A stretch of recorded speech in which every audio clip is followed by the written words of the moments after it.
ዛሬ በጣም አሪፍና ትንሽ የተለየ ርዕስ ነው ይዘን የመጣ ነው። ማለቴ አንድን ነገር በማሰብ ብቻ ወደ እውን ህልውና ማምጣት ይቻላል እንዴ? በማሰብ ብቻ? እውነት ለመናገር በጣም እንግዳ ጥያቄ ነው የሚሆነው። ልክ ነሽ፣ እንግዳ ጥያቄ ነው። እስቲ ይህንን እናስብ። ለምሳሌ በዓለም ላይ እጅግ ፍጹም የሆነውን እና እጅግ በጣም ጣፋጭ የሆነውን አይስክሪም በአእምሯችን ብንስል፣ ያ አይስክሪም ወዲያውኑ እጃችን ላይ ይፈጠራል ማለት አይደለም። በትክክል የፈለገውን ያህል ብናስበው፣ አእምሯችንን ብናስጨንቀው ከሐሳብ አልፎ አይሄድም። እና ዛሬ የምናደርገው ጥልቅ ዳሰሳ ግን ስለ እግዚአብሔር ስናወራ ነገሩ ሙሉ ለሙሉ የተለየ መሆኑን በሚሞግት አስገራሚ የፍልስፍና ሐሳብ ላይ ያተኩራል። አዎ፣ በጣም የሚገርም ሙግት ነው። ማለቴ እግዚአብሔር ሊኖር ይችላል ብሎ ማሰብ ብቻ በእርግጥም አለ ወደሚል አመክንያዊ ድምዳሜ እንዴት እንደሚያደርስ ነው የምመረመረው። ልክ ነው። እንግዲህ ለዚህ ጥልቅ ዳሰሳችን መነሻ የምናደርገው ዊሊያም ሌን ክሬግ ሪዝነብል ፌይት ወይም ምክንያታዊ እምነት በተሰኘው መጽሐፋቸው ከገጽ 185 እስከ 196 ባለው ክፍል ያቀረቡትን ሐሳብ ነው። አዎ፣ በተለይም ደግሞ በአልቪን ፕላንቲንጋ የተበራራው የህልውና ሙግት ወይንም በእንግሊዝኛው ኦንቶሎጂካል አርጊመንት የሚባለውን ነው የምንዳስሰው። ይህ ሙግት ለወንጌላውያን ክርስቲያኖች በእምነት ጉዟቸው እንዴት እንደሚጠቅመም አብረን እናያለን። በጣም አሪፍ። ታውቂያለሽ፣ የዚህ ሙግት ማዕከላዊ ነጥብ የሚነሳው ከተጨባጭ አካላዊ ማስረጃዎች ሳይሆን ራሱ እግዚአብሔር ከሚለው ጽንሰ ሐሳብ ነው አይደል? አዎ፣ በትክክል። መነሻ ሐሳቡ ምንድን ነው? ከሁሉ የላቀ ፍጹም ህልውና ሊኖር ይቻላል የሚል ነው። እንግዲህ ይህ ማክሲማሊ ግሬት ቢይንግ የሚባለው አካል በሁሉም ረገድ ማለቴ በእውቀት፣ በኃይል፣ በሞራል ምንም አይነት ጉድለት የሌለበት ፍጹም አካል ማለት ነው። እና አልቪን ፕላንቲንጋ ይህንን ሐሳብ ሲያብራራ ነገሩ እንዴት ነው መሰለ? እንዲህ አይነት ፍጹም የሆነ አካል መኖሩ የሚቻል ከሆነ ያ አካል በአንዱ ሊኖር በሚችል ዓለም ውስጥ አለ ይላል። በአንዱ ዓለም ካለ ደግሞ በአንዱ ዓለም ካለ ደግሞ አፈጣሩ ፍጹም ስለሆነ በሁሉም ሊኖሩ በሚችሉ ዓለማት ውስጥ ሊኖር ግድ ይለዋል። በሁሉም ዓለማት ካለ ደግሞ አሁን ባለንበትን እውነተኛ ዓለም ውስጥ በእርግጥም አለ ወደሚል ድምዳሜ ወስደናል ማለት ነው። ቆይ እዚህ ጋር ትንሽ ማብራሪያ ያስፈልገናል። ማለቴ ሊኖሩ የሚችሉ ዓለማት ወይንም possible worlds ስንል ልክ እንደ ሳይንስ ልቦለድ ፊልሞችና የኮሚክ መጽሐፍት የምናየው ሌላ ዩኒቨርስ ማለታችን ነው? ይሄ የብዙዎች ብዥታ ነው። ማለቴ እንደ መልቲቨርስ ምናምን አድርገን እንዳናስበው ነው። ይህንን ሐሳብ ግልጽ ብታደርጊልን ደስ ይለኛል። በእርግጥ በፍልስፍናው ዓለም ሊኖሩ የሚችሉ ዓለማት ሲባል በህዋ ውስጥ ያሉ ሌሎች ፕላኔቶች ወይንም ትዩ የሆኑ ዩኒቨርሶችን ማለታችን አይደለም። ይልቁንም ነገሮች ሊሆኑ የሚችሉበት ሁኔታ ወይንም ስቴት ኦፍ አፌርስ ማለት ነው። ነገሮች የሚሆኑበት ሁኔታ እስቲ በምሳሌ እናስረዳው። ለምሳሌ ኢትዮጵያ ውስጥ በረዶ የሚጥልበት አንድ ሊኖር የሚችል ዓለም ማሰብ ይቻላል። ማለቴ ኢትዮጵያ ውስጥ ብዙ ጊዜ በረዶ ባይጥልም ሊጥል ይችላል ብሎ ማሰብ ይቻላል አይደል? በትክክል። ይህ ማለት በረዶ መጣሉ ከስነ አመክንዮ አንፃር የሚቻል እንጂ በራሱ የሚጋጭ ሐሳብ አይደለም። ስለዚህ በሁሉም ሊኖሩ በሚችሉ ዓለማት ሲባል በማንኛውም ሊፈጠር በሚችል ሁኔታ ወይም የእውነታ ገጽታ ውስጥ ማለት ነው። አሁን ግልጽ ሆነልኝ። የፕላንቲንግ አመክንዮ የሚያሳየው ፍጹም የሆነው አምላክ በአንድ ሁኔታ ውስጥ ሊኖር ከቻለ የእርሱ ፍጹምነት በአንድ ሁኔታ ብቻ ተወስኖ የሚቀርብ አለመሆኑ በማንኛውም ሁኔታ ውስጥ ህልውናው ይግድ ነው የሚለው እንደው። ምክንያቱም በአንድ የተወሰነ ሁኔታ ውስጥ ብቻ የሚኖር አምላክ ከሁሉም የላቀ ፍጹም ሊባል አይችልምና ነው። ይህ እንግዲህ አሳማኝ የደመ ነፍስ ሙግት ሊመስል ይችላል። ግን አምላክ ሊኖር ይችላል የሚለውን የመጀመሪያ መነሻ ሐሳብ እንዴት በእርግጠኝነት መቀበል ይቻላል? ማለቴ አንድ ተጠራጣሪ ሰው ሊኖር ይችላል ላለመኖሩም ይችላል ብሎ በቀላሉ ነገሩን ሊያቃለለው ይችላል እኮ። ልክ ነህ። ይህ በተደጋጋሚ የሚነሳ ጥያቄ ነው። እዚህ ላይ ሊሆን የሚችል ወይም ፖሲብል ስንል ምን ማለታችን እንደሆነ ለይተን ማወቅ አለብን። በፍልስፍናው ዓለም ከእውቀት አንጻር ያለ ዕድል እና ከስነ ተፈጥሮ በላይ የሆነ ዕድል መካከል ወሳኝ ልዩነት አለ። ኤፒስቴሚክ ፖሲቢሊቲ እና ሜታፊዚካል ፖሲቢሊቲ የምንላቸው ናቸው። በትክክል። ሰዎች ሊኖርም ላይኖርም ይችላል ሲሉ ብዙ ጊዜ ከእውቀት አንጻር ያለውን ዕድል ነው የሚገልጹት። ታውቃለህ፣ እኛ ስላላወቅነው ብቻ ሊኖርም ላይኖርም ይችላል ማለት ነው። የእውቀት አንጻርና የስነ ተፈጥሮ ዕድል ቃላቶቹ ትንሽ ይከብዳሉ መሰለኝ። እስቲ ቀላል አድርገው። አሁን እኔ ኪሴ ውስጥ 100 ብር ሊኖርም ላይኖርም ይችላል ብዬ ሳስብ ይህ ከእውቀቴ አንጻር ነው ማለት ነው። አዎ፣ ምክንያቱም እጅን ከትተር እስከ አላርምትጋከት ድረስ አታውቅም ነው። ልክ ነሽ። ማለቴ ብሩ ግን ወይ እዛ ውስጥ አለ ወይ ደግሞ የለም። የኔ ማወቅ አለማወቅ የብሩን መኖር ወይም አለመኖሩን አይቀይረውም። ያ ግሩም ማሳያ ነው። ሌላ ምሳሌ ብንወስድ አንድን እጅግ የተወሳሰበ የሂሳብ ስሌት ወይም እኩልዮሽ ማሰብ ይቻላል። እኩልዮሹ በጣም ከባድ በመሆኑ የተነሳ መልሱ ትክክል መሆን አለመሆኑን እስካሁን የሰው ልጅ አላወቀውም እንበል። ከእውቀታችን ውስንነት አንጻር ይህ የሂሳብ ስሌት ልክ ሊሆንም ላይሆንም ይችላል እንላለን። አዎ፣ ነገር ግን ከስሌቱ ተፈጥሮ አንጻር ሲታይ የሂሳቡ መልስ ወይ ሙሉ በሙሉ ልክ ነው ወይም ሙሉ በሙሉ ስህተት ነው። በመካከል የሚባል ነገር የለም። አሃ፣ እንግዲህ የእግዚአብሔርን መኖርም በተመለከተ ሰዎች አምላክ ሊኖርም ላይኖርም ይችላል የሚሉት ከማወቃቸው አንጻር እንጂ ከእግዚአብሔር ተፈጥሮ አንጻር አይደለም ማለት ነው። ልክ ነህ። ከስነ ተፈጥሮ አንጻር ሲታይ የፍጹም አምላክ ጽንሰ ሐሳብ በራሱ እርስ በርሱ የሚጋጭ ነው ወይስ አይደለም የሚለው ነው ዋናው ነጥብ። ማለትም ጽንሰ ሐሳቡ እንደ ያገባ ላጤ አይነት መሆን የለበትም። አዎ በትክክል ማለቴ ያገባ ላጤ ስንል ቃላቱ ራሳቸው እርስ በርሳቸው ይጋጫሉ። ልክ ነሽ። አንድ ሰው ላጤ ከሆነ አላገባም፣ ካገባ ደግሞ ላጤ አይደለም። ይህን ነገር በየትኛውም ሊኖር በሚችል ዓለም ወይም ሁኔታ ውስጥ ፈጽሞ ሊፈጠር የማይችል ሜታፊዚካሊ ኢምፖሲብል የሆነ ነገር ነው። አዎ አይቻልም። የሰው ልጅ አእምሮ ከሁሉ የላቀ ፍጹም ህልውና የሚለውን ሲያስብ ግን እንዲህ አይነት መጋጨት አያገኝበትም። እናም ፍጹም አዋቂ፣ ፍጹም ኃያል እና ፍጹም ቸር የሆነ አካል ጽንሰ ሐሳብ ወጥነት አለው ማለት ነው። አዎ ውስጣዊ ግንዛቤያችን ወይም የደመ ነፍስ አረዳዳችን ይሄ ኢንቱዊቲቭ ዋረንት የምንለው ማለት ነው። ይህ ጽንሰ ሐሳብ ሊኖር የሚችል መሆኑን ይቀበላል። ዊሊያም ሌን ክሬግ በመጽሐፉ ላይ የሚያስረዳውም ይህንኑ ነው። የእግዚአብሔር ጽንሰ ሐሳብ አመክንያዊ ተቃራኒ የሌለው በመሆኑ ቢያንስ ሊሆን የሚችል ወይም ፖሲብል ነው እንላለን። ልክ ነህ። ግን እዚህ ላይ አንድ ሞጋች ሐሳብ ይነሳ። ቆይ ሊኖር የሚችል ያለው ነገር ሁሉ ግድ መኖር ካለበት ታዲያ የግድ መኖር ያለበት አንበሳ ማሰብ አይቻልም ወይ? የግድ መኖር ያለበት አንበሳ? አዎ፣ በአእምሮአችን ፍጹም የሆነ በሁሉም ዓለማት ውስጥ የግድ መኖር ያለበት አንድ ግዙፍ አንበሳ ብንስል ታዲያ የዚህ አንበሳ መኖር እና የፍጹም አምላክ መኖር ልዩነቱ ምንድን ነው? ይህ አካሄድ የትኛውንም ያሰብነውን ነገር ሁሉ ወደ እውን ህልውና ያመጣውም? የዚህ ሙግት ጥልቀት የሚታየው እዚህ ጋር ነው እኮ።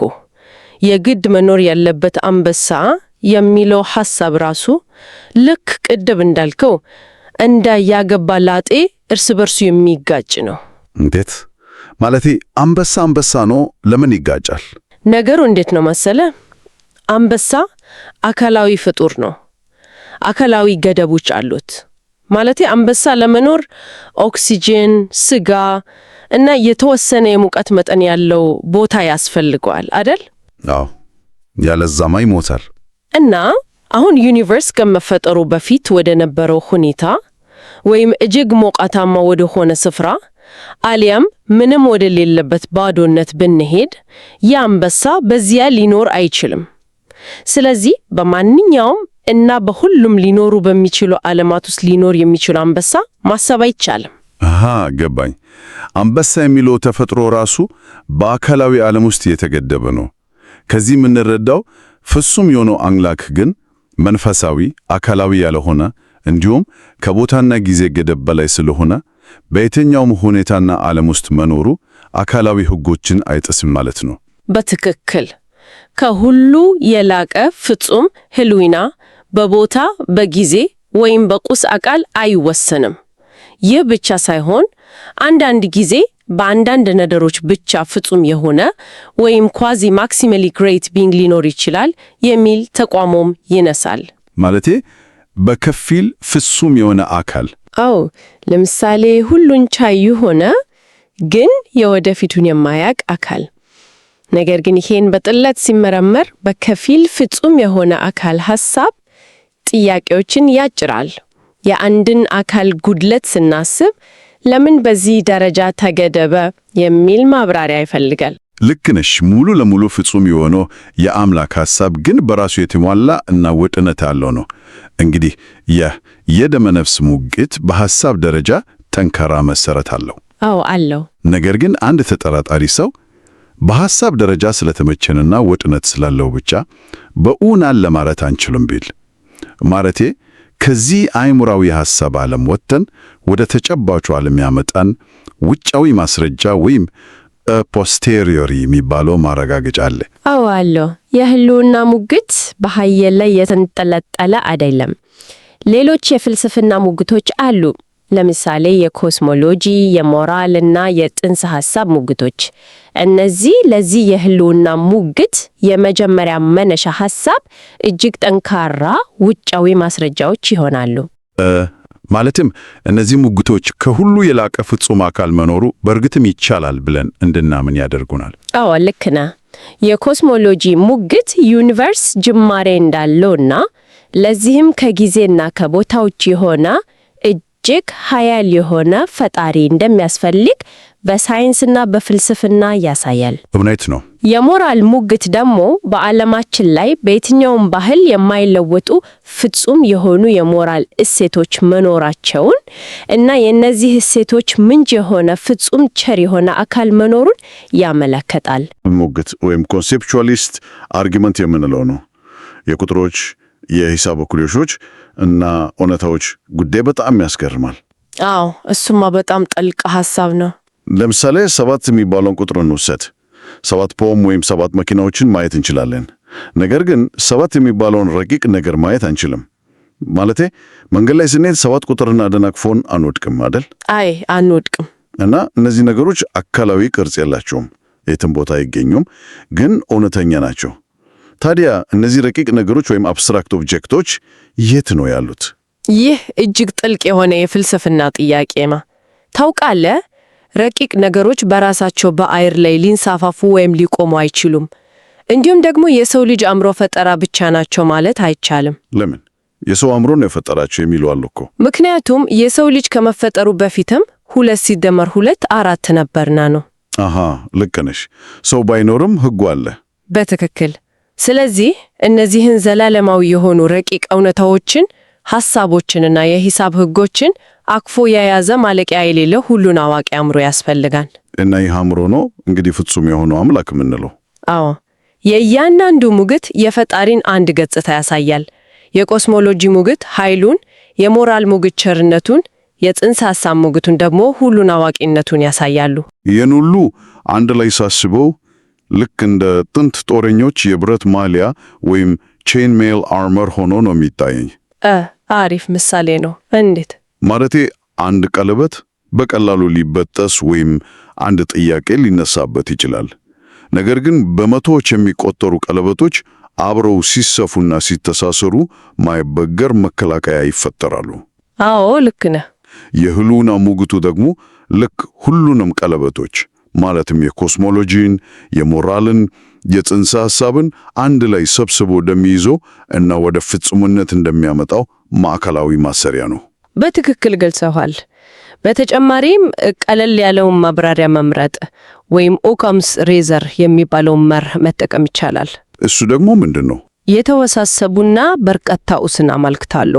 ወይም ደግሞ ዩኒቨርስ ያለምንም ምክንያት በድንገት ከባዶ ተገኘ ከማለት ይልቅ ሁሉን ቻይና ፍጹም የሆነ አንድ አምላክ አለ ብሎ ማሰብ እጅግ ቀለል ያለ፣ አሳማኝ እና የተሟላ ማብራሪያ የሚሰጥ ነው። አዎ፣ እነዚህ ሁሉ ውጫዊ መረጃዎች ከሁሉ የላቀ ፍጹም ህልውና ሊኖር ይችላል የሚለውን መነሻ ሐሳብ የበልጥ ያተነክሩታል ማለት ነው። ልክ ነህ። እንግዲህ የሁሉ እጅግ አስደናቂ አእምሮ ጉዞ ነው።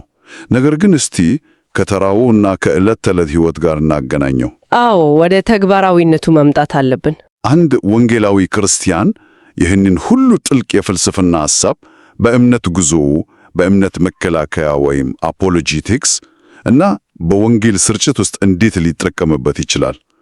ማለቴ አብዛኛው ሰው የዕለት ተዕለት ኑሮውን በሚገፋበት ዓለም ውስጥ ካፌ ተቀምጦ ስለ ሜታፊዚካል ፖሲቢሊቲ እና አብስትራክት ኦብጀክቶች ላውራ ቢባል ፈጽሞ አይሰማም። እውነት ነው። ይህማ ማንም አይሰማህ። በመጀመሪያ ደረጃ የዚህ አይነቱ ጥልቅ ጥናት ዋነኛ ጥቅም ለራሱ ለክርስቲያኑ ነው። ለራሱ እንዴት? ክርስቲያኖች ጭፍን እምነት አላቸው እና ክርስትና ከሳይንስና ከአመክንዮ ጋር ይጋጫል የሚለውን የዘመናችንን የተሳሳተ አመለካከት ይሰብረዋል። አዎ፣ እምነት ማለት አእምሮን ማጥፋት ማለት እንዳልሆነ ያሳያል። ልክ ነህ። የክርስትና እምነት እጅግ ጠንካራ የፍልስፍና፣ የሞራል እና የአመክንዮ መሰረት ያለው መሆኑን ማወቅ ለውስጣዊ መተማመን እና ጥርጣሬን ለማስወገድ ትልቅ አቅም ነው። ጥሩ። ወደ ሌሎች ሰዎች ስንሄድስ? ማለት ይህን ሁሉ ከባድ ቃል በሰዎች ላይ መጫን የለብንም። በፍጹም። ዊሊያም ሌን ክሬግ በመጽሐፉ ውስጥ ይህንኑን የሚያስረዳ የባለቤቱን የጃን ታሪክ ያካፍላል። የጃን ታሪክ እንዴት ነው? ጃን በዩኒቨርሲቲ ውስጥ ለአንዲት ተማሪ ወንጌልን ስታካፍል ከባድ የሆኑ የፍልስፍና ቃላት አልተጠቀመችም። በምትኩ አብራራን ያለፍነውን የኮዝሞሎጂ ሙግት በዕለት ተዕለት ቋንቋ አቀረበችው። ማለቴ በቀላሉ ነው ያስረዳቻት። አዎ፣ እያንዳንዱ ጅማሬ ያለው ነገር መንስኤ ያለው፣ ዓለምም ጅማሬ ስላለው መንስኤ ያለው በማለት በቀላል ቋንቋ ያስረዳቻት። እና ተማሪዋ ምን አለች? ያቺ ተማሪም ይህንን አጭርና ግልጽ አመክንዮ ስትሰማ እንግዲያውስ እግዚአብሔር አለ ማለት ነው ወደሚል መደምደሚያ እንደደረሰች ጸሐፊው ያብራራል። ዋው! ይህ ታሪክ የነገሩን ቀላልነት ያሳያል። ነገር ግን ሰዎች ይህን ሲሰሙ ሁልጊዜ የሚያነሱት አንድ ክላሲክ ጥያቄ አለ። ታውቂያለሽ? እሺ ሁሉም ነገር ፈጣሪ ካለው እግዚአብሔርንስ ማን ፈጠረው ይላሉ። ይህ ጥያቄ ብዙዎችን ሲያፋጥጥ ይታያል። እና ይህን እንዴት መመለስ ይቻላል? ዊሊያም ሌን ክሬግ በመጽሐፉ ላይ ይህን ሲመለስ ይህ ጥያቄ መሰረታዊ የሆነ የስህተት ግምት እንዳለው ያሳያል። ይህን ጥያቄ መጠየቅ ልክ የላጤው ሚስት ማናት ብሎ እንደመጠየቅ የቃላት መጋጨት ያለበት ወይም ካቴጎሪ ሚስቴክ ነው። የላጤው ሚስት? አዎ፣ ግልጽ ነው። ላጤ ማለት ያላገባ ማለት ስለሆነ ሚስት ሊኖረው አይችልም። ልክ ነህ። በተመሳሳይ መልኩ የኮዝሞሎጂ ሙግት የሚለው የእያንዳንዱ ነገር መንስኤ አለው የሚል አይደለም። ጅማሬ ያለው ነገር ሁሉ መንስኤ አለው ነው የሚለው። አሃ፣ ልዩነቱ እሱ ላይ ነው ማለት ነው። አዎ፣ እግዚአብሔር ደግሞ በባህሪው ዘላለማዊ ከጊዜ ውጪ የሆነና ጅማሬ የሌለው ነው። ጅማሬ ለሌለውና ላልተፈጠረ ነገር ማን ፈጠረው ብሎ መጠየቅ ራሱ የጥያቄ ስህተት ነው። ይህ አቀራረብ ነገሩን በአመክንዮ ይዘጋዋል። እንግዲህ ወደ ጀመርነው የህልውና ወይም ኦንቶሎጂካል ሙግት ስንመለስ ይህንን ሙግት በውይይታችን ውስጥ እንዴት በቀላሉ መጠቀም ይቻላል? የህልውና ሙግት በውይይት መክፈቻነት መጠቀም ይቻላል። አንድን ተጠራጣሪ ሰው የእግዚአብሔር መኖር ቢያንስ ሊሆን የሚችል መሆኑን ትቀበላለህን ብሎ መጠየቅ ይቻላል። እና አብዛኛው ሰው ምክንያታዊ ለመምሰል ሲል አዎ ሊሆን ይችላል፣ ነገር ግን እርግጠኛ አይደለሁም ይላል አይደል? አዎ፣ በትክክል። ይህ ሰውየው ሳያውቀው ትልቅ እርምጃ እንዲራመድ ማድረጊያ ነው። ከዚያም ይህ ፍጹም የሆነ ቃል መኖሩ የሚቻል ከሆነ በየትኛውም ሁኔታ ውስጥ መኖር የሚችል በእርግጥም አሁን ባለንበት ዓለም ውስጥ አለ የሚለውን የፕላንቲንግን አመክንዮ ቀስ ብሎ ማብራራት ይቻላል። ይህ አካሄድ የውይይቱን ጫና ወይም burden of proof ከተከራካሪው ክርስቲያን ላይ አንስቶ ተጠራጣሪው ሰው የራሱን ሐሳብ እንዲመረምር ያደርገዋል ማለት ነው። በትክክል የራሱን ሐሳብ እንዲፈትሽ ያደርገዋል። እንግዲህ ይሄ በአጠቃላይ ሲታሰብ እጅግ ሰፊና ጥልቅ የሆነ ጉዳይ ነው። ክርስትና ማስረጃ የለሽ ወይም ጭፍን እምነት አይደለም። እምነት እና አእምሮ አይጣሉም።